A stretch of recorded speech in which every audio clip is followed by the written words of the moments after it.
Hey everyone, today I want to talk about a topic that comes up quite often in the group sessions that I do in the men's and women's programs that I run, but also when I'm working with individuals and couples, and that is the topic of control. Why do we always want to be in control or feel the need to be in control? Often underlying control is trust and trust issues.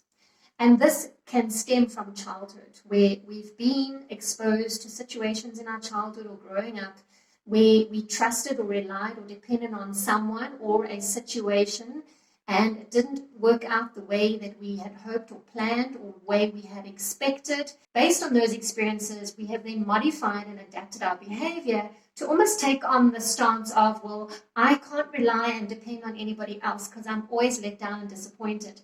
Therefore, I don't trust. And so naturally, we tend to not trust people, especially when they come into our personal situations and our personal relationships or space. And so often underlying control or the need to be in control is trust. And when we want to try and control things, it's because we don't trust. And love actually requires that we trust our partners and the other person wholeheartedly until they give us a reason not to trust them. Now, it's unrealistic to expect that your partner is never going to let you down or hurt you or upset you, because they are. Just the same as you are going to do that to your partner too. Sometimes you're going to tell a little white lie because you don't want to hurt the person's feelings, because you don't want to be completely open and honest. You know that saying about, do these jeans make my bum look fat? Those kind of things. Or because we are too scared and afraid to be vulnerable to our partners and let our partners into that emotional, vulnerable space of ourselves. So we rather protect it and keep it safe because we don't trust how that information is going to be used against us. Or because in the past, when we happen to open up to our partner or someone close to us that we trusted, and that information or that situation was turned around on us, and we then had a negative or a bad experience.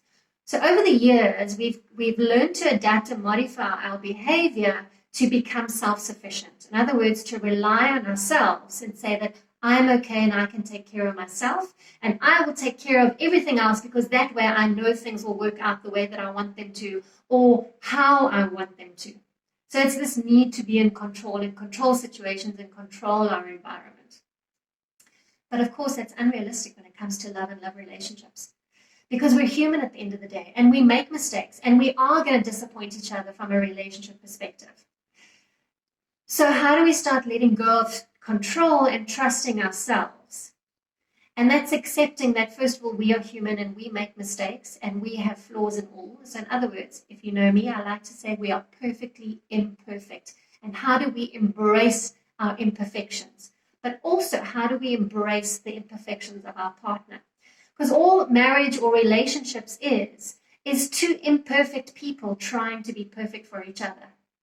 And just as life has its ups and downs, so too do relationships have their ups and downs. It can be simple disagreements where we don't agree with each other's point of view or perspectives, or it can be much bigger than that, where we have screaming matches that can get really ugly and nasty and toxic and actually destructive. We can destroy each other with the words that we use. They can be so cutting and hurtful and nasty and ugly, and we can destroy the trust and we can destroy the love in our relationships. So if you're the kind of person that always needs to be in control and control things, you're very organized, very structured, very neat and tidy, and your partner is the opposite and it frustrates you, take a step back and ask yourself, why do I always need to be in control here? What is it that I don't trust about myself or the situation that I can let go and let my partner be in control for a while? Another thing that plays out when we're in control is fear. Linked to being in control and trust is also fear. Fear is one of the emotions that lies underneath the need to be in control and when we don't trust others. And we can't be in fear and in love at the same time. We're either in fear and we're operating from a place of fear, which is protectiveness and defensiveness and reactiveness, or we operate from a place of love, which is accepting, accommodating, finding a middle ground. And it's not about keeping score and who's right and who's wrong. It's more around, what can I understand about my partner? What can I understand about the situation? What can I understand about my own behavior? And how do we use this information to move forward and be there for each other and support each other along the way to be better partners for each other? So I hope that's given you some food for thought around your relationship, around how you potentially are responding and reacting to situations, or how your partner is responding and reacting. And encourage you to be curious about it. Because when we're being challenged on a level, generally growth follows that.